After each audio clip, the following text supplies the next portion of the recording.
Bonsoir à tous mes petits monstres. Juste avant que la vidéo ne commence, j'aimerais vous faire une toute petite annonce. Je tiens d'abord à remercier celui qui a proposé cette vidéo. Alors merci à toi, Let God. Un d'entre vous, les petits monstres, qui est fan de mes histoires depuis très longtemps et qui me l'a généreusement proposé sur Insta. Maintenant, autre précision. Pour essayer de donner un côté un peu plus crédible à cette histoire, j'ai dû utiliser les véritables noms de personnes qui ont existé il y a très longtemps et qui ont joué un rôle capital dans la vraie version. Mon but bien sûr n'est pas de les décrédibiliser ou essayer de salir leur mémoire, même si je doute fort qu'une petite vidéo comme la mienne ne change quoi que ce soit pour eux. Je tiens seulement à rappeler que ceci n'est qu'une fiction et qu'en aucun cas je ne pense que ce que je vais dire. Sur ce mes petits monstres, place à l'histoire.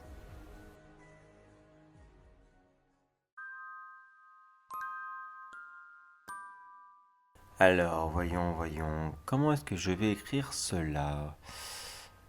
Quelle drôle d'idée j'ai eu de vouloir écrire mes mémoires. Ah, mais il faut bien laisser une trace pourtant, on peut pas laisser ça comme ça. La plus grande chasse au loup qui n'ait jamais eu en France. Il faut bien, voyons. Bon, je crois que je vais d'abord commencer par me présenter, le minimum. Où est-ce que j'ai mis ma... Ah, voilà ma plume, c'est bon. Bonjour à vous, ceux qui liront ceci. Je m'appelle François-Antoine. Je suis...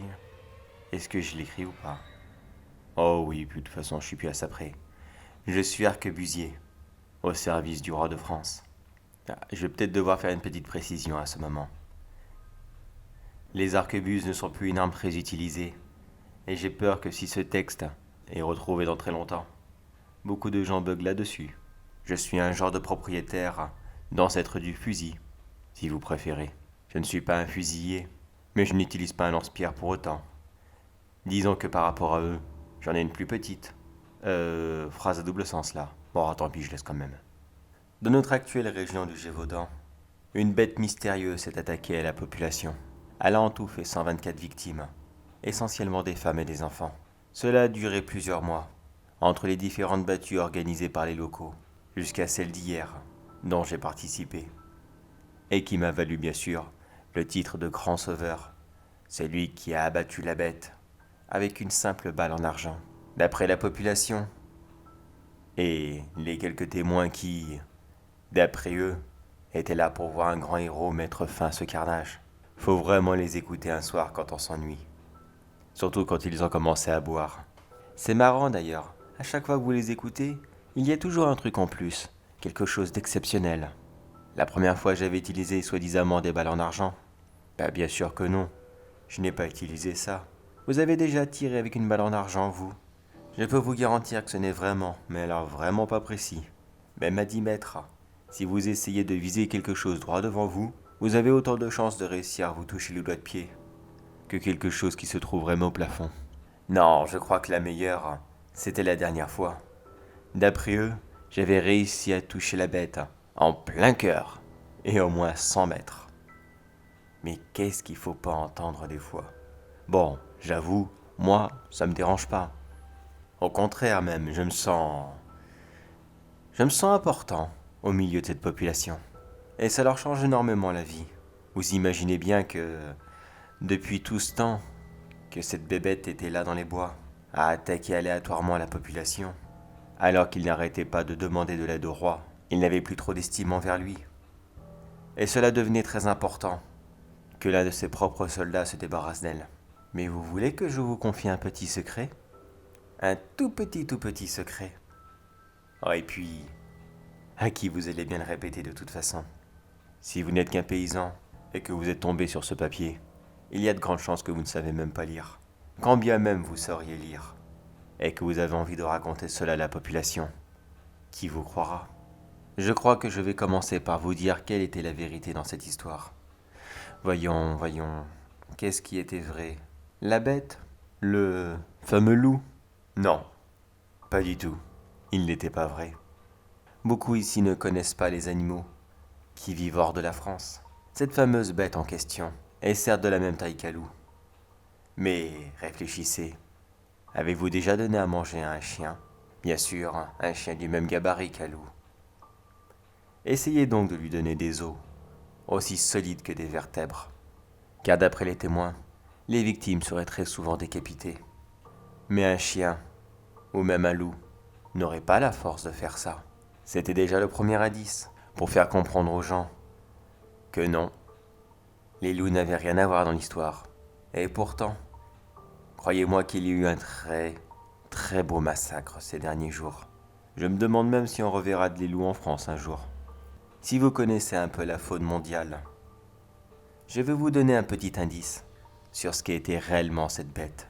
Plusieurs témoins des attaques auraient décrit une créature, de la même taille qu'un loup certes, mais qui, pour une raison qu'ils ne comprenaient pas, les narguait, se moquait d'eux. En gros, cette créature riait. Ah, voilà, vous avez compris. Vous en connaissez beaucoup, vous, des animaux qui rient. Maintenant, vous vous demandez sûrement, qu'est-ce que cette hyène fout en France? Eh bien, vous n'imaginez pas le nombre de choses incroyables que l'on peut acheter provenant d'Afrique, surtout depuis que ces nouvelles lignes commerciales ont ouvertes. Personne ne fait vraiment attention à ce qu'ils transportent. Une pièce ou deux ici par là, et on peut facilement faire regarder les gardes ailleurs. Vous comprenez maintenant pourquoi cette bête n'attaquait que les femmes et les enfants. Car les hyènes ne sont que des gros chats. Vous avez déjà réussi à dresser un chat? Ce n'était pas très difficile. Eh bien les hyènes c'est pareil. On peut les dresser très facilement. Il faut juste avoir un peu plus de patience. Maintenant vous avez sûrement une autre question en tête. Comment je suis au courant de tout cela? Eh bien, à votre avis, qui a acheté cette hyène? Qui l'a fait venir d'Afrique? Qui l'a dressée à tuer? Et qui l'a cachée dans une petite cabane, à l'abri des regards indiscrets, ne la laissant sortir que le soir, afin qu'elle puisse attaquer quelqu'un?